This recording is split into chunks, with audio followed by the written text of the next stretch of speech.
online platform for engineering graduates in India, that is Yourpedia. That is our platform. I don't know whether you people access YouTube or not.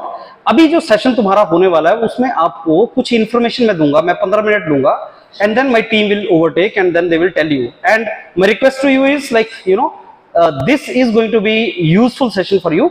जो question दिमाग में आता है हाथ खड़ा करना मेरे से, और मेरे से पूछ लेना, मेरी टीम से भी आप बाद में डिस्कशन कर लेना। सिविल और मैकेनिकल यूनिक ब्रांचेस हैं।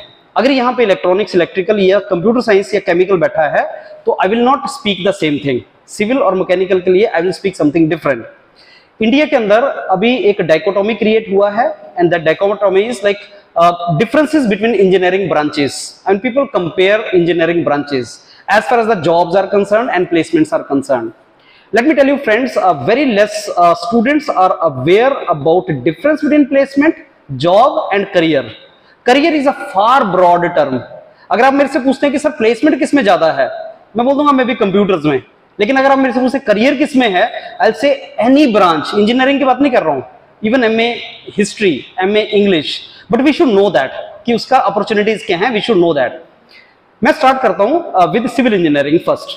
क्या यूनिकनेस है सिविल इंजीनियरिंग ब्रांच का और क्या इसके पिटफॉल्स हैं, और बड़े ध्यान से सुनना because that may help you to decide career for you. Civil engineering एक ऐसी ब्रांच है जिसमें मैक्सिमम गवर्नमेंट जॉब्स हैं। आई डोंट नो आपने क्यों इस ब्रांच को चूज किया, that is your call, but maximum जो जॉब्स हैं गवर्नमेंट में एंड पब्लिक सेक्टर में वो सिविल इंजीनियरिंग के अंदर हैं। प्राइवेट सेक्टर में जब आप जॉब करते हैं सिविल इंजीनियर्स तो स्टार्टिंग में टफ होता है, in the sense that you guys are not working on the computer and inside the air conditioner, but you go to the field. But what I have scene is कि कुछ साल के बाद private में civil engineer 5 या 10 साल के बाद बहुत स्टेबल हो जाता है। उसका ले ऑफ कभी नहीं हो सकता, इसलिए नहीं हो सकता बिकॉज उसका रिप्लेसमेंट नहीं मिलता। सिविल इंजीनियर 10 साल एक्सपीरियंस वाले का रिप्लेसमेंट कभी नहीं मिलता। ये प्राइवेट सेक्टर के अंदर आपका स्ट्रेंथ होती है। सर क्या सिविल इंजीनियर को गवर्नमेंट जॉब मिलती है? Answer is maximum government jobs. Government in state, in Chandigarh में जो गवर्नमेंट जॉब्स मैक्सिमम है वो सिविल इंजीनियर्स के पास हैं। चाहे आप कोई भी डिपार्टमेंट ले लो, हाउसिंग डिपार्टमेंट ले लो, आप ट्रांसपोर्टेशन डिपार्टमेंट ले लो, आप कोई भी डिपार्टमेंट ले लो, मैक्सिमम जॉब्स सिविल इंजीनियर्स। तो अगर आप कहीं पे इंक्लाइंड है सिविल गवर्नमेंट जॉब्स के लिए, want to work very close to your home and in government department, then civil engineering एक उसके लिए अच्छा ऑप्शन है। मैं सर सिविल इंजीनियरिंग के थ्रू पब्लिक सेक्टर में जाना चाहता हूं। I want to serve in different parts of India, IOCL, ISRO, BARC, you know, HPCL, then civil engineers join public sector also। लेकिन पब्लिक सेक्टर में maximum job civil engineers की नहीं है, वो मैकेनिकल ने कैप्चर किया हुआ है। Mechanical followed by electrical followed by civil, public sector जो मैंने आपको नाम दिए।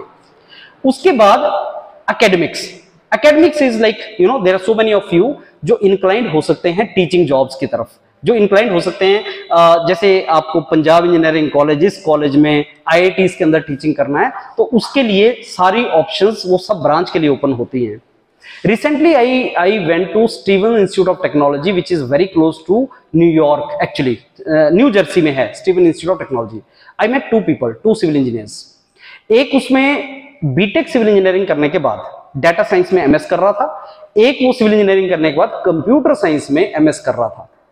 You should also have in your mind कि अगर तुम लोगों का इंक्लिनेशन आगे हायर एजुकेशन में उन ब्रांचेस में है, like if you want to go to abroad, if you want to explore those options, if you want to change your track, तो बहुत कम स्टूडेंट्स को पता है कि वो अपना ट्रैक चेंज कर सकते हैं। When we talk about artificial intelligence, machine learning, data science, this is not the domain of only computer science students. You should know that. क्योंकि artificial intelligence, मैं एक IIT गांधीनगर में प्रोफेसर उदित भाटिया से इंटरेक्शन कर रहा था। That guy is a civil engineer from NIT Hamirpur, and then he went to abroad और उसने MS PhD किया।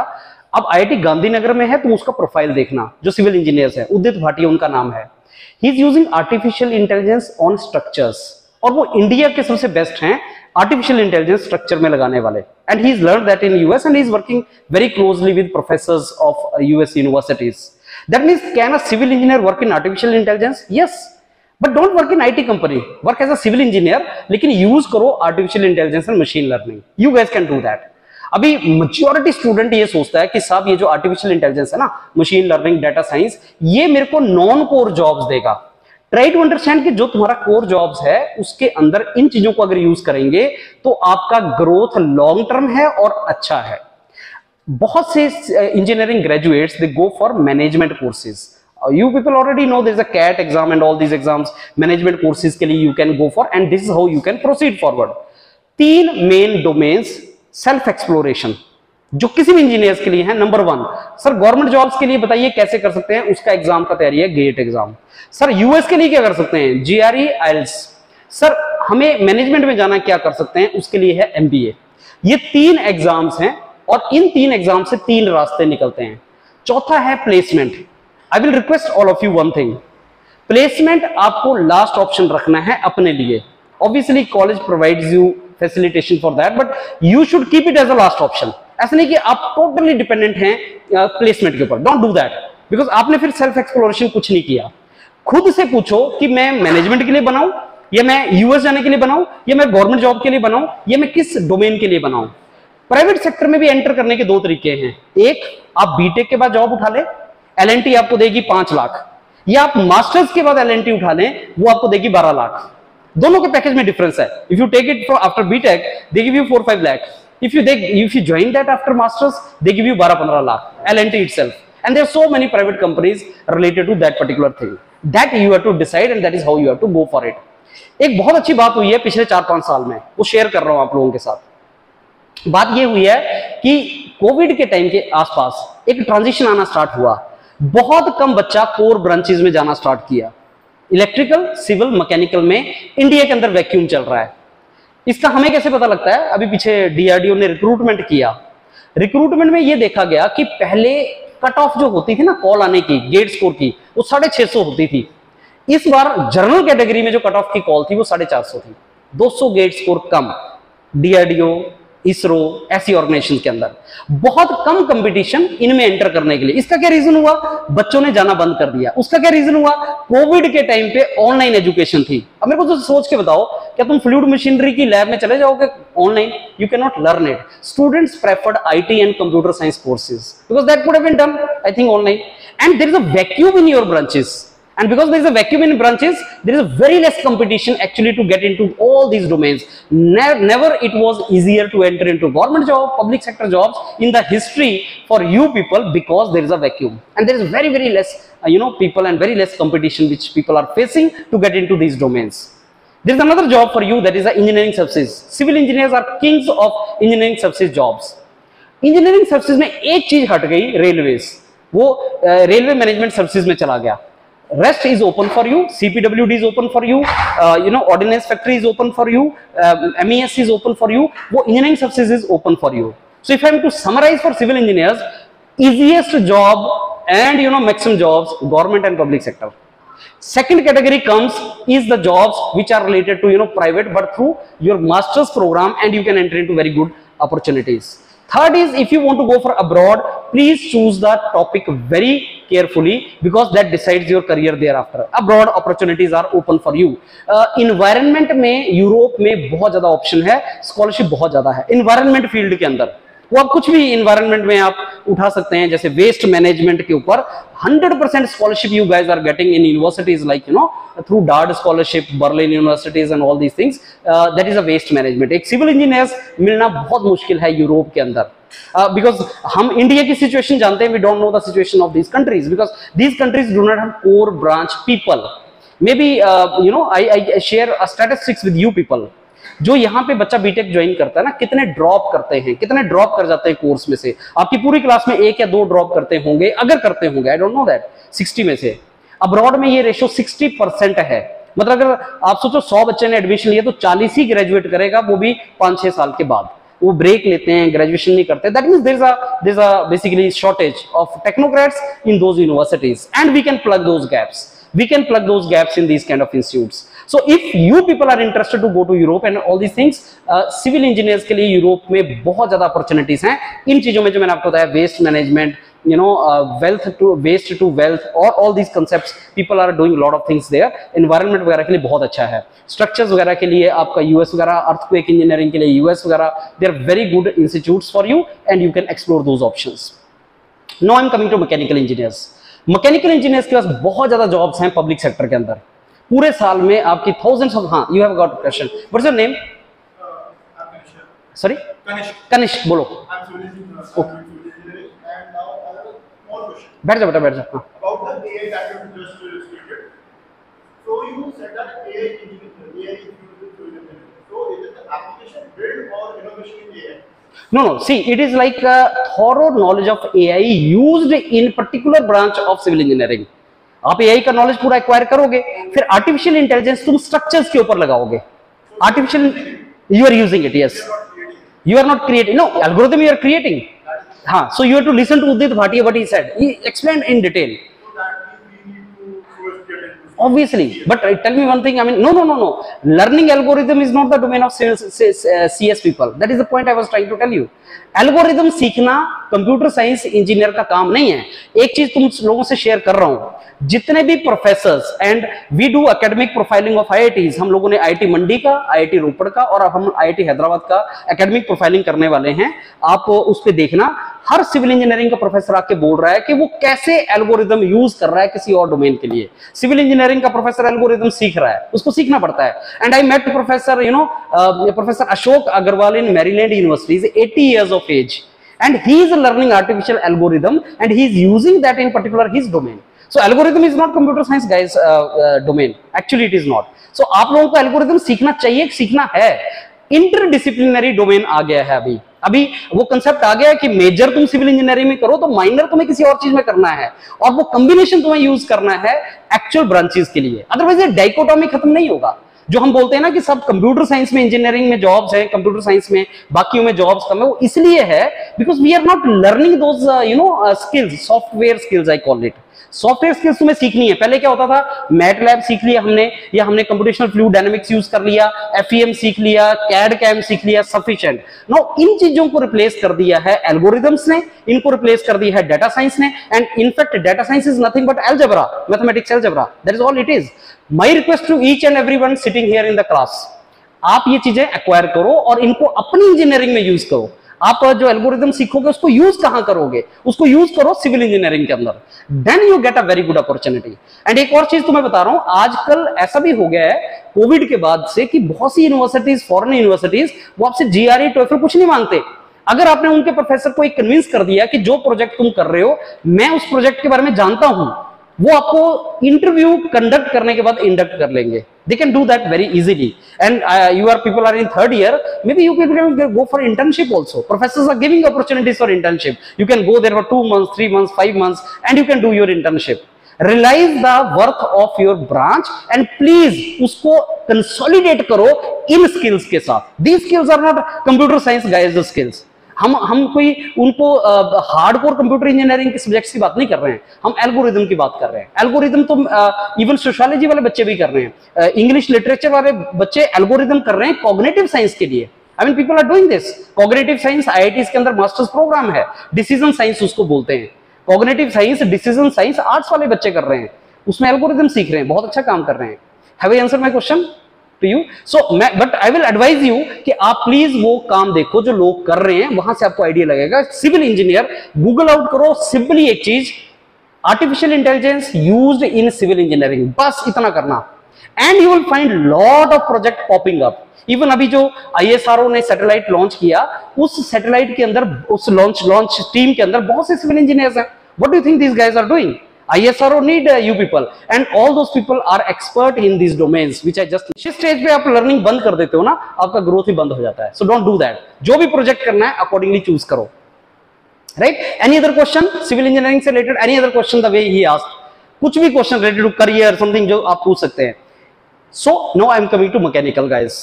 मैकेनिकल में मैक्सिमम जॉब्स हैं तुम्हारी पब्लिक सेक्टर के अंदर, एंड गवर्नमेंट सेक्टर के अंदर जो तुम्हारी मैक्सिमम जॉब्स है स्टेट्स के अंदर नहीं है। So suppose you say सब चंडीगढ़ के अंदर मेरे को जॉब करना है, चंडीगढ़ एडमिनिस्ट्रेशन के अंदर, वो सिविल इंजीनियर्स के पास है, followed by electrical, followed by mechanical.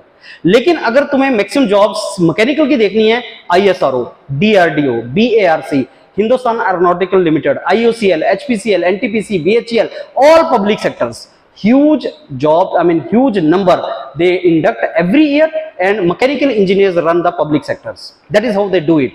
आपकी strength उसके अंदर है अगर आप public sector jobs के अंदर जाना चाहते हो। And for that matter, you know, ISRO, BARC, DRDO, they are the government sectors. Now comes next line for mechanical engineers.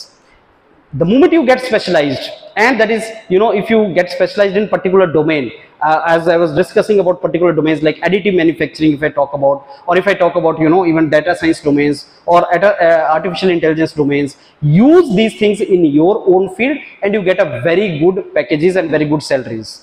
I tell you, masters के बाद पैकेजेस का एक रेंज तुम्हें बताता हूं. कंप्यूटर साइंस वालों को मिलता है 25 lakh on an average, mechanical engineers को मिलता है 17 लाख से 20 लाख के बीच में, सिविल इंजीनियर्स को मिलता है 12 लाख. ये मैं एवरेज तुम्हें बता रहा हूं आईआईटीज का. लेकिन इसमें एक चीज स्टूडेंट भूल जाते हैं, वो पहली सैलरी को कंसीडर करते हैं. Now let me take it after 5-6 years. 5-6 years के बाद most stable is the civil engineer. उसका रिप्लेसमेंट नहीं है. किसी भी रिसेशन में सिविल इंजीनियर का ले ऑफ नहीं होता. Correct me wrong if I am saying that. Civil engineers का ले ऑफ कभी नहीं होता, because civil engineers economy cycle से रिलेटेड नहीं है. सिविल इंजीनियरिंग डोमेन वो कंस्ट्रक्शन साइकिल से रिलेटेड, इकोनॉमी साइकिल से रिलेटेड नहीं है, सर्विस सेक्टर नहीं है वो. और रिसेशन हमेशा सर्विस सेक्टर के अंदर आता है, और सर्विस सेक्टर में सबसे ज्यादा जो इंपैक्ट होता है वो कंप्यूटर साइंस इंजीनियर होता है. हर ब्रांच के अपने एडवांटेजेस हैं, डिसएडवांटेजेस हैं. Accordingly you guys are to take decision. Civil engineers का ले ऑफ नहीं होता. And there are so many civil engineers who start their journey at very less salary, maybe this what I quoted you, and after 5 to 7 years jump is huge. So आपको अगर कभी भी दिमाग में आए कि सर मैं सिविल इंजीनियरिंग छोड़ के डाटा साइंस की जॉब उठा लूं क्या, ओनली डाटा साइंस की, सोच लेना ध्यान से, क्योंकि डाटा साइंस की स्टार्टिंग में आपको ज्यादा दिख सकता है, लेकिन 5 years 10 years down the line it may not be good. Specialisation का एडवांटेज है, मेरे को लगता है एडवांटेज है, क्योंकि अगर तुम स्पेशलाइजेशन करते हो तो एक तो तुम्हारा यूनिकनेस प्रूव होता है, और जो मैंने स्किल्स बताई अभी वो तुम्हें बीटेक करिकुलम में तुम्हें उतना टाइम शायद ना मिले, तो मास्टर्स के अंदर तुम इनको एक्वायर कर सकते हो. तो अगर तुम्हें अपॉर्चुनिटी मिलता है स्पेशलाइजेशन का, मास्टर्स का अच्छी जगह से करने का, मेरे को लगता है उठाना चाहिए एंड वेट करना चाहिए 2 साल और अच्छी जॉब में एंटर करने का. The moment you do that it is advantageous. And third thing, if you do masters from India, the advantage is like PhD full scholarship abroad में मिलता है. पीएचडी का एवरेज स्कॉलरशिप है $2,500 ऑल ओवर वर्ल्ड, जो मैं बता रहा हूं जहां हम जाना चाहते हैं.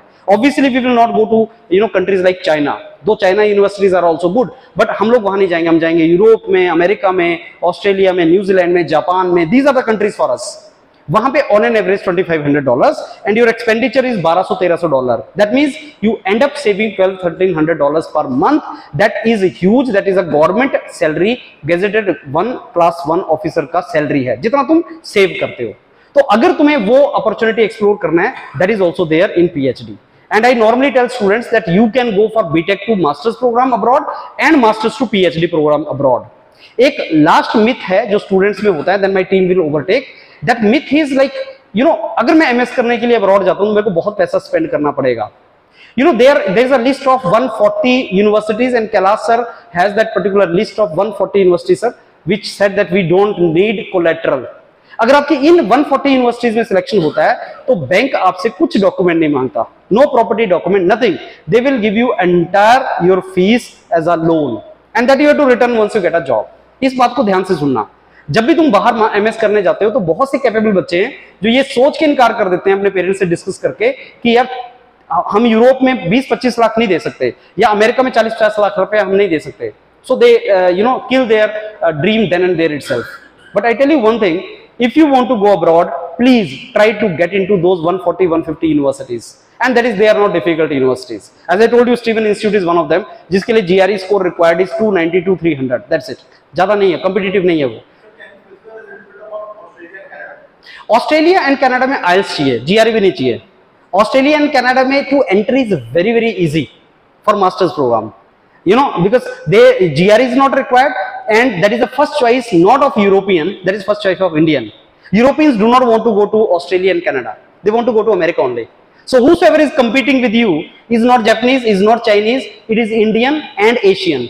ये सबसे बड़ी बात होती है. ऑस्ट्रेलिया में चाइनीज नहीं जाना चाहते. Chinese, Japanese, European, they want to go to US only. And we people are okay with Australia, we people are okay with New Zealand, we people are okay with Europe, we people don't have any issue. Japan also, like we don't want to go to China. Pakistani want to go to China. Pakistan का जो first destination है China है, they want to go to China. For them it is very good. हम China में, मेरे कोई student China में apply नहीं करता. You guys are targeting only these countries, so it is pretty easy. Number 1, number 2, GRE नहीं चाहिए, IELTS चाहिए. और कई यूनिवर्सिटीज में कनाडा में IELTS नहीं चाहिए. कई क्या, मेजोरिटी में नहीं चाहिए. टोरंटो में चाहिए होता है, टोरंटो में, और जो टॉप यूनिवर्सिटीज उनमें 2-3 में चाहिए. कनाडा में IELTS भी नहीं चाहिए. कनाडा में तुम्हें आजकल नया तरीका हो गया जो मेरी टीम आपको बताएगी। आजकल प्रोफेसर को पकड़ने का जो तरीका है वो लिंक्डइन हो गया है, ट्विटर हो गया है, ऐसी चीजें हो गई हैं। स्मार्ट वर्क करो, हार्ड वर्क बहुत ज्यादा नहीं चाहिए। हाँ जी, see like this I told you, अगर सिविल इंजीनियर अपने साथ वो स्किल्स एक्वायर कर लेगा जो मैंने आपको बताया, तो सिविल इंजीनियर्स की बहुत ज्यादा स्कोप है डेवलप्ड कंट्रीज के अंदर। मैंने आपको बताया कि आपके सब्जेक्ट्स होते हैं structures, you know, then hydraulics, then you talk about environment, सबसे ज्यादा स्कोप एनवायरनमेंट, उसके बाद हाइड्रोलिक्स, उसके बाद स्ट्रक्चर। इंडिया में सबसे ज्यादा जो स्कोप है वो स्ट्रक्चर्स, कंस्ट्रक्शन मैनेजमेंट, लेकिन वहां पे एनवायरनमेंट का बहुत ज्यादा स्कोप है, बिकॉज प्रोफेसर्स के पास जो फंडेड प्रोजेक्ट है वो यूनाइटेड नेशंस के हैं। United Nation Environment Programme UNP, उतना ज्यादा प्रोजेक्ट्स हैं इन यूरोप के प्रोफेसर्स के पास यूनाइटेड नेशन एनवायरनमेंट प्रोग्राम्स के, कि आप लोगों को वो इजीली प्रोजेक्ट मिलते हैं। मैंने बताया ना एनवायरमेंटल प्रोजेक्ट्स, जैसे एनवायरनमेंट के लिए these guys are very very serious, and that is how I think you should go. Environment अगर जरा सा भी इंटरेस्ट है ऑस्ट्रेलिया के अंदर, yes, environment, hydraulics, structures, this is how it goes. और इंडिया के लिए करना है तो स्ट्रक्चर्स करो, इंडिया में मास्टर्स करनी है कहीं पे तो स्ट्रक्चर्स में कर लो, right? This is how, I mean, this entire opportunities are there. Please know your opportunities and accordingly apply करना स्टार्ट करो। आप जिस स्टेज पे हो, थर्ड ईयर में हो आप लोग, आपको पता 4 साल में, छोड़ो पूरी लाइफ का सबसे इंपॉर्टेंट ईयर है ये थर्ड ईयर। प्रूव करता हूं कैसे। फाइनल ईयर में you people are so busy with completion of your degree. First and second year में you people were adapting to the college. This is the only year, third year, in which you are not a new to college and you are not going out of the college. This is the year when you have to talk about your career, you have to make it, third year. And हमने बहुत साल पहले engineering किया है, मेरी engineering को हुए 20-25 साल हो गए हैं। When I look back, most important year in my life was not MTech, not PhD, not job.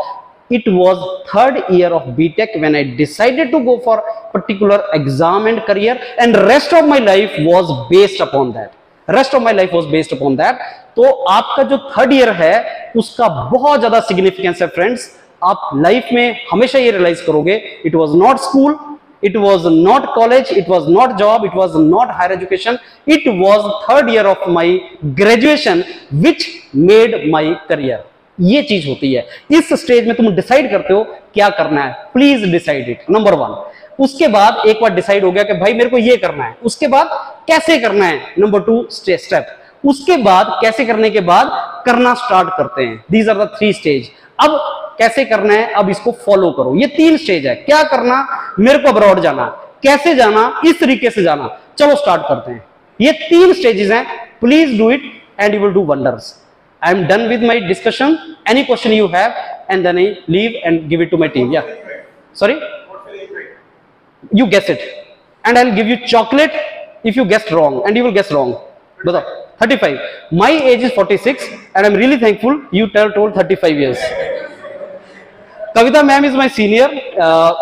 I graduated from NIT Hamirpur. She also graduated from NIT Hamirpur. I graduated in 99. She graduated in 98.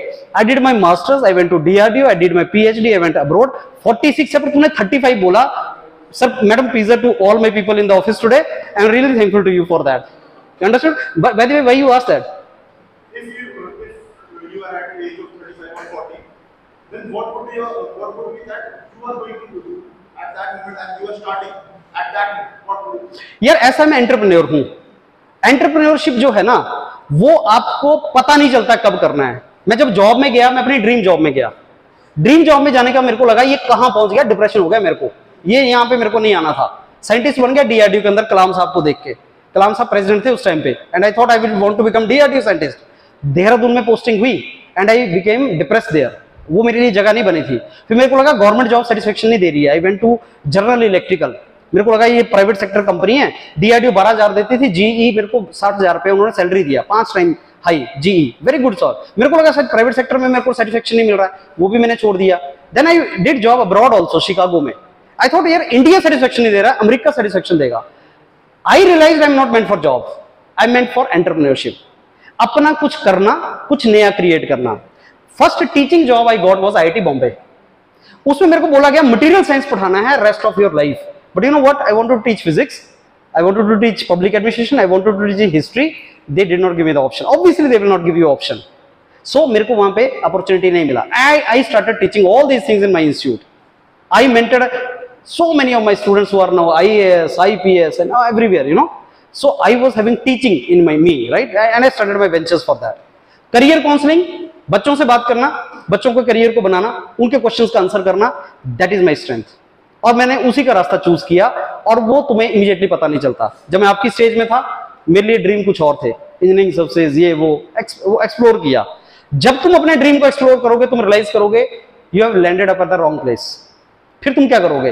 फिर only 4-5% लोग उसको छोड़ते हैं, rest उसी में भिड़े रहते हैं पूरी लाइफ, और अपनी लाइफ वेस्ट करते हैं, वो ऑप्शन भी वेस्ट करते हैं. Think of me serving in DRDO. I would have been very very dissatisfied scientist. DRDO का पैसा भी वेस्ट करता, अपनी लाइफ भी वेस्ट करता. I left it. तो एंटरप्रेन्योरशिप इज द जर्नी. उसके ऊपर मैं पूरा दिन बात कर सकता हूं, लेकिन this is not the platform. It is not the platform for entrepreneurship. तो फ्रेंड्स, जो आप में से अपना कुछ करना चाहेंगे, उनके लिए एक लाइन, वो तुम कब करोगे, कैसे करोगे, वो तुम्हें टाइम के साथ पता लगेगा. एंटरप्रेन्योरशिप कोर्स करने से कभी पता नहीं चलता. अभी तुम डिसाइड नहीं कर सकते. अभी तुम्हारा जो भी ड्रीम होगा, जो भी तुम्हें अच्छा लगेगा, तुम उसको करो. फिर जब तुम उसको करोगे, तब तुम्हें पता लगेगा तुम सही जगह पहुंचे कि गलत पहुंच गए. फिर जब गलत पहुंच जाओ, तो भाई साहब वहां रुकना मत. अगर तुम्हें पता लग जाए this is not a place for me, leave it. Leave it. It is not comfortable. चीजों को क्विट करना इज नॉट कंफर्टेबल, बट कर देना if you want purposeful life. लेकिन अगर वहीं लगे रहोगे, वहीं लगे रहोगे, मैं जूनियर इंजीनियर चंडीगढ़ में लग गया, अब ठीक है, फ्रस्ट्रेट हो, लेकिन लगे रहे. Please don't do that. अगर तुम्हें लगता है जेई नहीं बनना था मेरे को तो यूएस जाके प्रोफेसर लगना था, तो जाओ, लगो. Please do it. Single life. वही करो जो तुम्हें लगता है कि तुम कर सकते हो, जिसमें तुम अपना 100% दे रहे हो, वही करो. तुम्हें क्या लगता है यार, IIT बॉम्बे की टीचिंग मेरे लिए बुरी थी? I mean I very relax life. सवेरे सवेरे यहाँ दौड़ के मैं प्रेजेंटेशन देने क्यों आऊंगा? That was very good, you know. And I would have become director in the DRDO. मेरे फ्रेंड्स अब DRDO में डायरेक्टर्स हैं, वो साइंटिस्ट जी लेवल पे हैं वो. That was very comfortable. कुछ नहीं करना है, आराम से. But then life would not have been purposeful. Lead purposeful life friends, and don't lead life for others. पापा ने ये बोल दिया, मम्मी ने ये बोल दिया, किसी ने ये बोल दिया, उसको ये क्लास 1 ऑफिसर की पोस्ट अच्छी लगती है. I belong to rural India, जहां क्लास 1 ऑफिसर की जॉब अच्छी मानी जाती है. बट मैंने रियलाइज कि नहीं यार, उसमें ओनली हायरार्की है, अपनी सेल्फ ईगो को सेटिस्फाई करने का तरीका है, और कुछ नहीं है, पर्पसफुल नहीं है. तो वो सोच के फिर तुम्हें अकॉर्डिंगली जाना है. Right? Any other question? I am mechanical engineer. मैंने बीटेक मैकेनिकल में किया है, एमटेक प्रोडक्शन में किया है, और क्रायोजेनिक्स टेक्नोलॉजी में मेरा PhD है. वही काम जिसमें मैं DRDO में काम कर रहा था, cryogenics technology. Right? I am really thankful to all of you. You made my day. It was really good talking to all of you. Now I hand it over to my team, and I'll catch you sometime later. Thank you. This is the time to decide your career. Let me just first introduce myself. I am Kavita Thakur from Yorpedia. I am MTech in design of mechanical equipment. And today I'll be telling you about, like Vijender sir told you that you can go abroad. So how many of you want to go abroad? Maybe you are like doubting that you don't have enough funds or something, but how many of you want to go abroad for higher studies or jobs or etc.? Please raise your hands. Only one? Okay. 4, 5, 6, 7.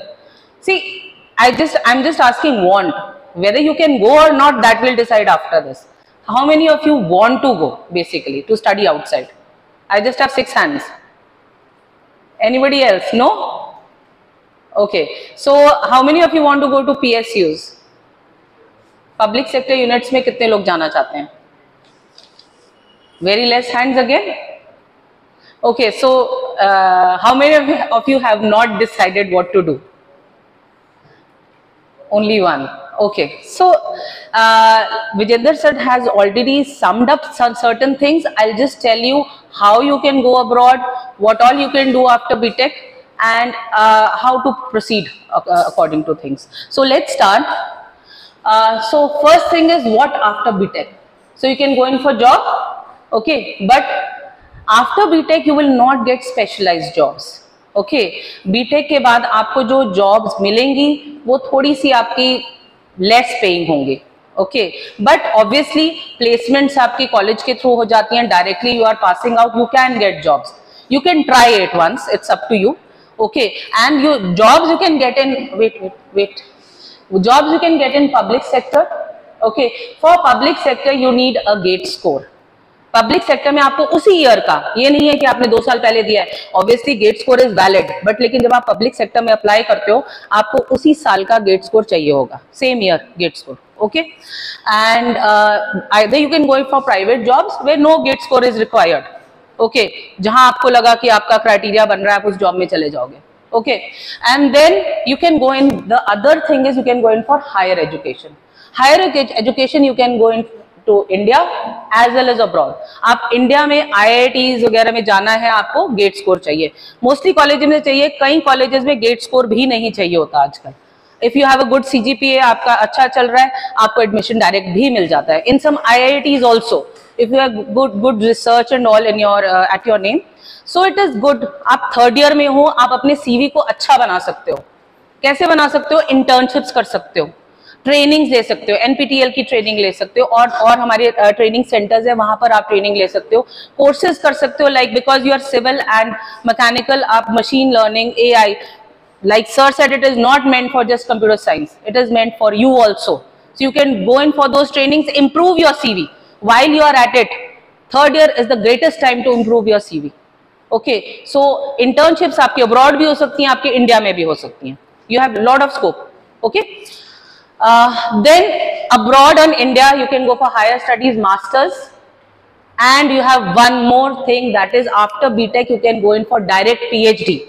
IITs में direct PhD भी जा सकते हो आप, but direct PhD के लिए आपका थोड़ा अच्छा बैकग्राउंड, उसमें जैसे रिसर्च वर्क आपका थोड़ा होना चाहिए, तब आपको डायरेक्ट एडमिशन मिल जाता है. थोड़ा CGPA हो, रिसर्च वर्क अच्छा हो, तो then you can go in for direct PhD, whether it is abroad, whether it is India. Okay, and the other is masters. So masters is MS and M engineering. Okay, MS means like you have some research work over there. In MS you have research work. M engineering means that you just do course work. It is all based on course work. ठीक है, उसमें थोड़ा easy मिल जाता है. Research work में थोड़ा सा होता है कि आपको जाना है, लेकिन कोर्स वर्क मोस्टली लोग चले जाते हैं कि सिर्फ कोर्स वर्क करना है, हमको कोई रिसर्च नहीं करना है. But if you are interested in research, go in for MS. That is always good. Okay, next. Okay, so first is GATE क्यों करना है आपको. ओके, गेट किस किस चीज के लिए चाहिए आपको. One is if you wish to go for PSUs, that I have told you. Then you want to go to higher education. See, in higher education, India and abroad, India and abroad, both gate score is like Singapore. In Singapore, NTU, they take gate score. In some universities of Germany also they take gate scores. Like I think Kailash sir will be telling about those universities and all. So gate score can be used in abroad admissions also. Okay, and then like specialized domains. Okay, you want to go in for specialized domains, gate score is required. You can go for trainings, internships. If you want to apply for internships also, gate score is. And if you want to go in for companies, even if you have gate score, even in private companies, if you have a gate score, that is a plus point for you to increase your CV. Okay, next slide. Okay, so higher studies, let us discuss what higher studies in India and abroad mean. Now the job roles in corporate and MNCs, India में आपको कहाँ मिलता है, service centres में job मिल जाएगी after doing BTech. Okay, but जो आपको बाहर जॉब्स मिलती हैं, अगर आप जॉब रोल्स की भी बात करते हैं, बाहर जॉब आपको कॉर्पोरेट्स में मिलेगी, ऑफिसेज में मिलेगी. ठीक है, लेकिन यहाँ आपको कहाँ मिलेगी, सर्विस सेंटर्स में मिलेगी. ठीक है, और आई हैड वन फ्रेंड, मतलब उनका भी एक फ्रेंड था, he was given job in India और उस सेम कंपनी में उसके फ्रेंड को अब्रॉड में जॉब थी. ठीक है, and but the perks and all and the pay scale and all everything was so different. मतलब उसका करियर और आगे बहुत ज्यादा बढ़ गया. Then he went to America to do his further studies later on after doing job for 2 years. So that does matter when you where you are doing a job. Okay, then actual R&D, obviously you know they are developed countries and they have high-end labs. Here in IITs we do have, because we are doing profiling, so we are telling about the labs also in our channel, in our YouTube channel. We do tell you about the labs in IIT. Okay, but abroad you have lot of scope, lot of machines are there where you can do research work, and after doing that you get good jobs. Okay, that also we'll discuss. And if you're in academia, see, if you open up a site of any IIT, you would see not even single professor is there who has not done something from abroad.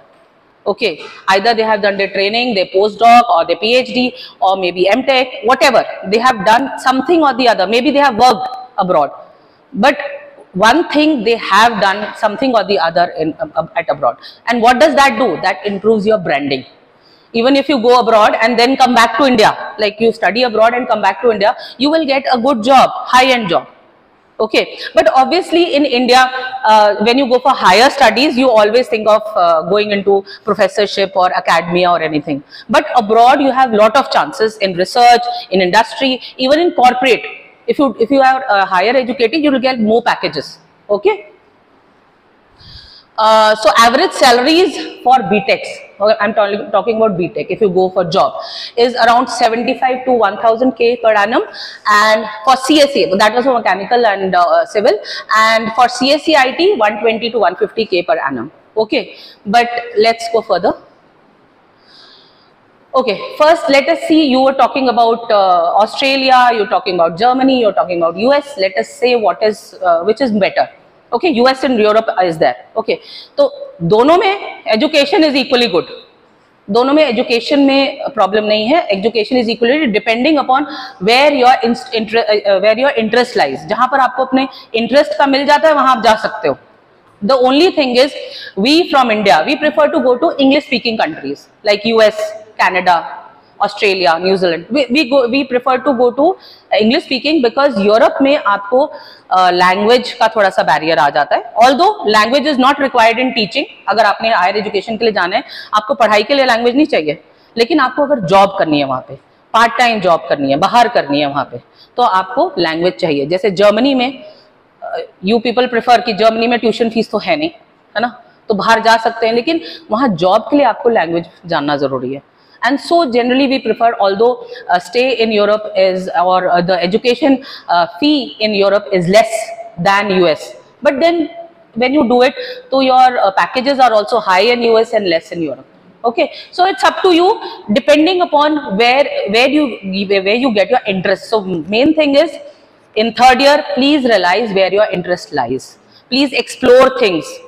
Go to certain sites, go to IITs, go to abroad universities and explore what all is there in your domain. Okay, what all research is going on in your domain. Okay, and then jobs. Okay, English speaking countries I've already discussed. GRE. Okay, GRE is required in like US and all, but can be waived off. It is not necessary. GRE can be waived off. You have to see the site of universities. In some universities it is waived off, but it is required. See, it is always better to give GRE. उससे आपका competitiveness, आपका aptitude पता लगता है. Okay, सो जब आप बाहर apply करते हो, वहाँ के प्रोफेसर्स जो होते हैं वो आपका प्रोफाइल देखते हैं. तो अगर आपका और कुछ, जैसे आपने अपना प्रोफाइल नहीं अच्छा बनाया, रिसर्च वर्क आपका नहीं, तो GRE जरूर दो. If you get a good GRE score से अबव 320 और आपका वैसे कुछ नहीं है, मतलब बेसिकली आपका रिसर्च वर्क वगैरह नहीं है, कुछ नहीं है, if you get a very good score in GRE तो आपका एडमिशन पक्का है बाहर. Okay, next. Okay, so basically हमारे जो US, see we have generally have two clusters. एक हमारा US का cluster, US, Canada, India, Singapore is one cluster. Europe, Australia, New Zealand is one cluster. जहाँ हमारी admissions का structure है. US, Canada, India, Singapore में 2 बार admissions होती हैं. Okay, there are fall and spring. जैसे हमारा यहाँ पर summer and winter we tell, वहाँ fall and spring होता है. So it is one and the same thing. वही dates होती हैं 15 December, 15 September approximately, 1 month इधर उधर. ठीक है. So there we have 2 dates, but in Europe, Australia, New Zealand. Okay, for MS we have 2 dates, but PhD I'll be talking about later on. In MS we have 2 dates in all the countries. Then GRE gate I've already explained. IELTS and TOEFL. See, it can be waived off, but to go to another country, you might face problems with your visa. Okay, so IELTS is necessary, not maybe for getting admission, but for getting visa. Okay, so any English course like any English exam or IELTS or TOEFL, any one of the 2, you have to clear before going. Okay, so next is your SOP, statement of purpose. Documents which are more important is your CV, your statement of purpose, and your mails what you design, you send it to them. So all these things are very important. There is a particular format for this which you have to apply. Okay, and which should be very strong. The SOP should be very strong if you are going for MS. So it has to be designed very properly.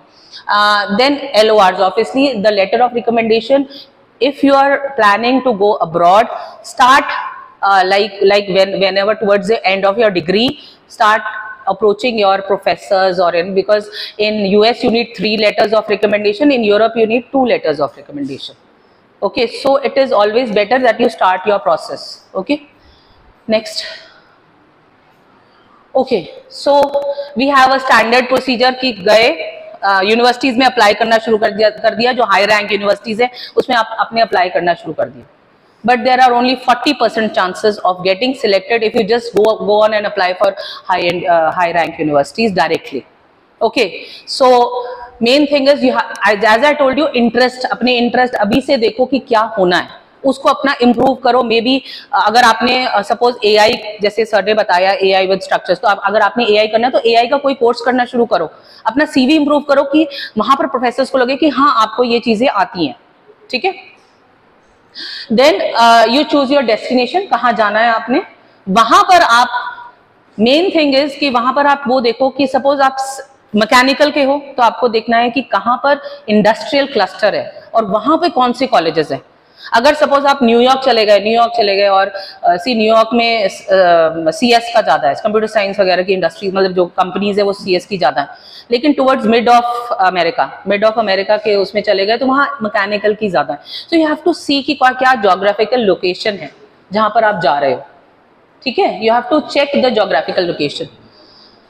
And then obviously उसमें भी आप जो वहां की institutes होंगे उसमें आप ranking देख सकते हो. Okay okay, so and then one more thing, जैसे सर ने बताया था, CGPA, योर GRE, GATES, IELTS will not matter. It will not matter if you have your internships, your work on research. As I told you, आप अभी से improve करना शुरू कर सकते हो अपनी इंटर्नशिप. सी अगर आपको इंडिया में भी जॉब्स चाहिए, आपको अच्छी जॉब्स चाहिए, आपका CV अच्छा होगा तो आपको जॉब्स भी अच्छी मिलेंगी. ठीक है, so you start improving through internships, through trainings, and obviously अगर आप सपोज आपको जॉब मिल गई और आप उसके बाद सोचते हो, जैसे सर ने कहा कि जॉब के बाद मुझे लगा कि ये जॉब तो मेरे लिए नहीं बनी है, even after that you can go, but we prefer कि आप जब आपकी एजुकेशन चल रही है तो हायर एजुकेशन के लिए साथ साथ चले जाओ तो बेटर है. बट अदरवाइज ऑल्सो अगर आप जॉब में चले जाते हो तो वो एक्सपीरियंस काउंट हो जाता है, उसके भी पॉइंट्स मिल जाते हैं आपको. Okay, you get points for that experience also, जितना आपको मिलता है. So that is also a plus point. It is not a negative point. Okay. Okay. Then extra curricular matter. Extra curricular बाहर बहुत ज्यादा मैटर करता है कि आपने और कहाँ कितने एक्टिव हो, आप आपने कहाँ पार्टिसिपेट किया है. Okay. Then now the important thing is your budget, your scholarships. Okay, let's talk about that. Next. So mainly there's an initial expenditure of 15 to 20 lakhs which you need to like prepare for yourself, in which includes the visa, the ticket, the fees and all that stuff, the first fees which has to go or something like that. Next, but when you go there you can even before going you can like in Europe, like you were somebody was asking about Europe, no?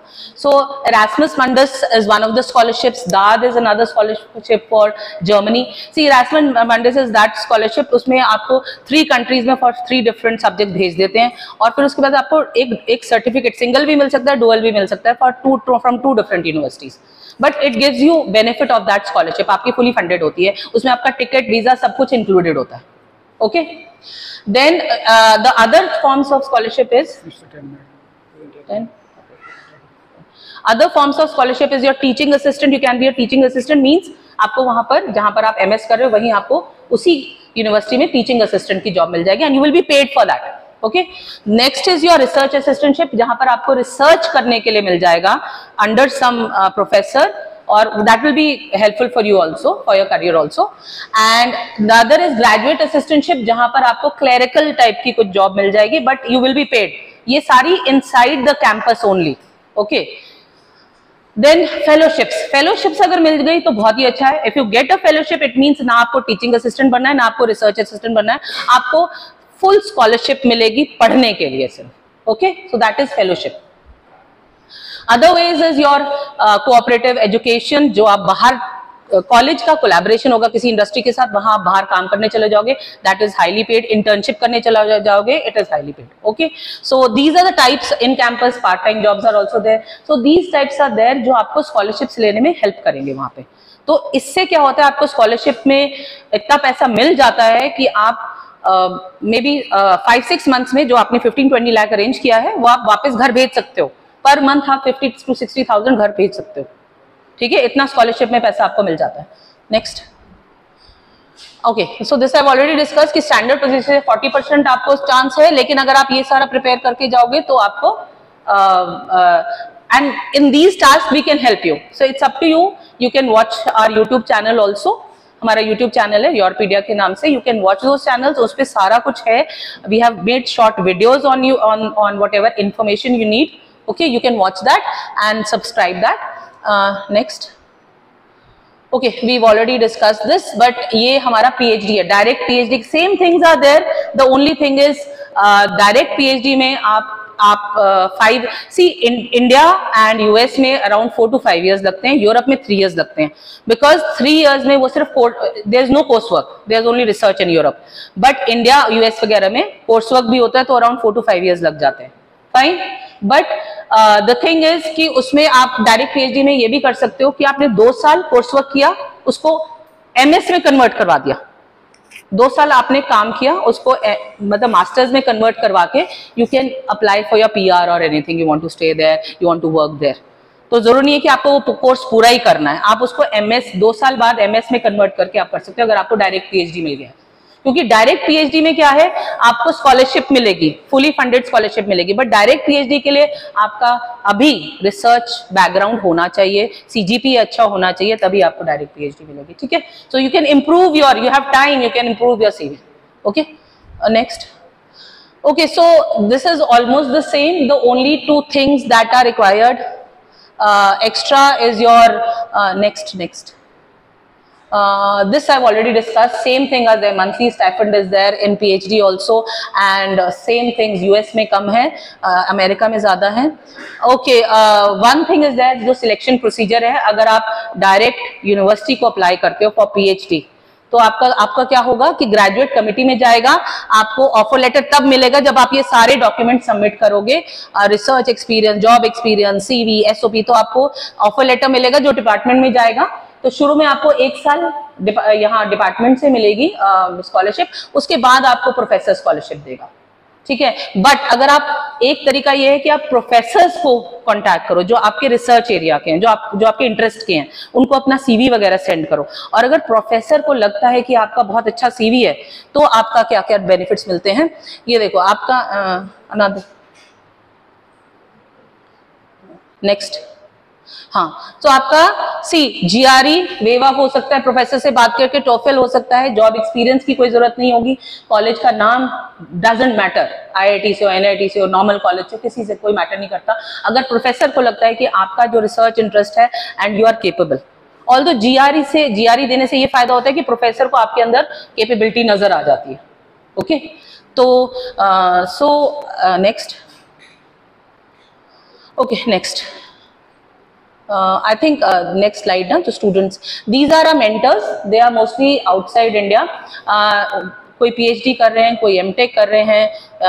One of our mentors, Rahul, he is in US, Rutgers University. Another, Ankit, in Canada, and so on. And so these are some of the students जिनका profile में भी अच्छा नहीं था, या उनको कुछ extraordinary चीजें मिल गई, जिनके बारे में कैलाश सर बताएंगे. Okay,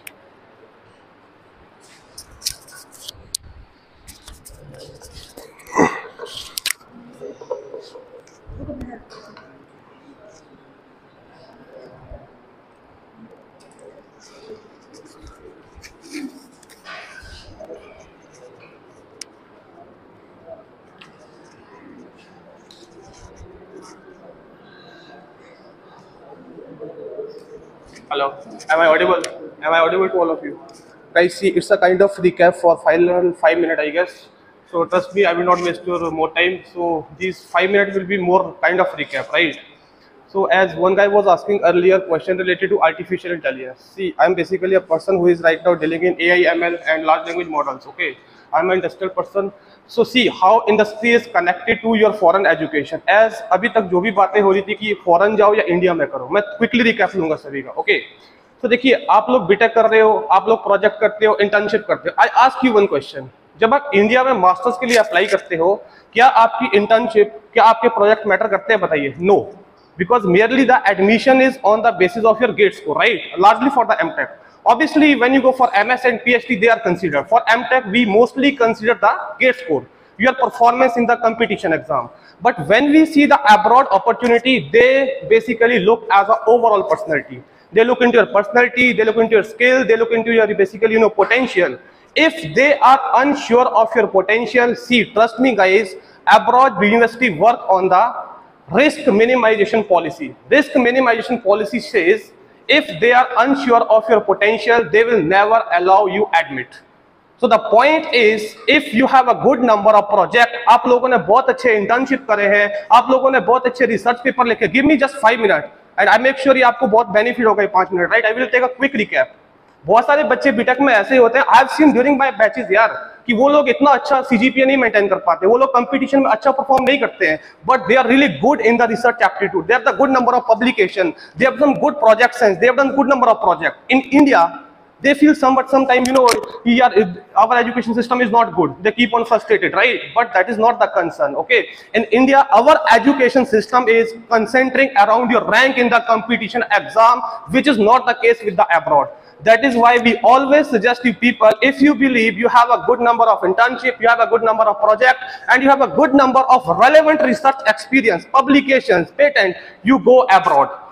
You are a suitable person for that, right? Now the question is, what is GRE, what is GATE, what is IELTS and TOEFL? See, GRE versus GATE can be there, but GRE versus IELTS can never be there. IELTS and TOEFLs are basically English proficiency exam. Whenever you step out of your country, you need to justify and certify that you are good in English so that you can sustain there in the country. If for the long run you need to work there, you are comfortable in working with the local organizations, right? So basically what happens, if you have done your higher education, which might be BTech or MTech, if you have done that in entirely English curriculum, which obviously is in the India, right, then you don't need to produce the IELTS score, you don't need to produce the TOEFL score. But yes, at the time of the visa, finally, when you will be going, they will ask you to write the IELTS exam. Simple stuff, okay? Now coming to GRE and GATE, see, GRE usually required in the USA university, and if you are a kind of person who is, desperate to go abroad only, who want to pursue his higher education from abroad, I always recommend write the GRE exam. Because see, if you want to go top university like MIT, Harvard, Stanford, Princeton, you need to write the GRE score, okay? There might be a lot of people who will say GRE is wave off. Yes, it's wave off, but not in the top universities, right?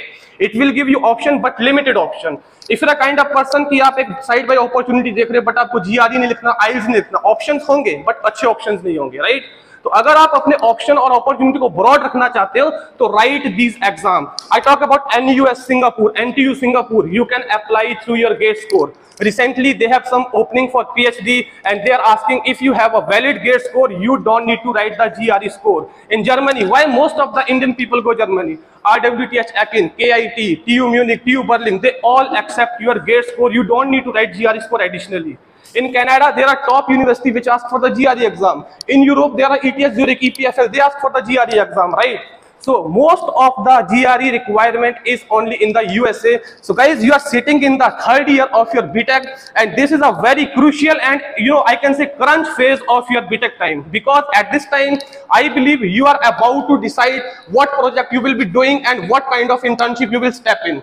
And those all have direct impact on your future aspiration. If you want to go for the PhD abroad, then your project, your internship plays very, very important role. Coming from the industry experience also, I believe in today's time, most of the people in engineering, they are doing their project, which are basically suggested by somebody else or they have seen from somewhere else, right? Trust me guys, we have so many industrial challenges, we have so many real world issues, which you can take as a challenge and you can perform as a project. Earlier one guy was asking that what is AI, what is machine learning. आप खाना खाते हो, right? आप चाहते हो कि आपको मेहनत ना करना पड़े, आप उसके लिए सिस्टम बनाना चाहते हो, that is AI, right? But आप चाहते हो कि आपका पूरा डे की एक्टिविटी खुद ना करनी पड़े, मशीन करे। उसके लिए आपको कंप्यूटर साइंस में एआई पढ़ना पड़ेगा। अगर आपको एक काम के लिए एआई चलाना है तो उसके लिए आपको एआई नहीं पढ़ना पड़ेगा। देखो, एक होता है डोमेन, एक होता है टूल और technology. Domain can be electrical, domain can be electronics, domain can be civil, domain can be mechanical, it can be health care, fintech, anything else, right?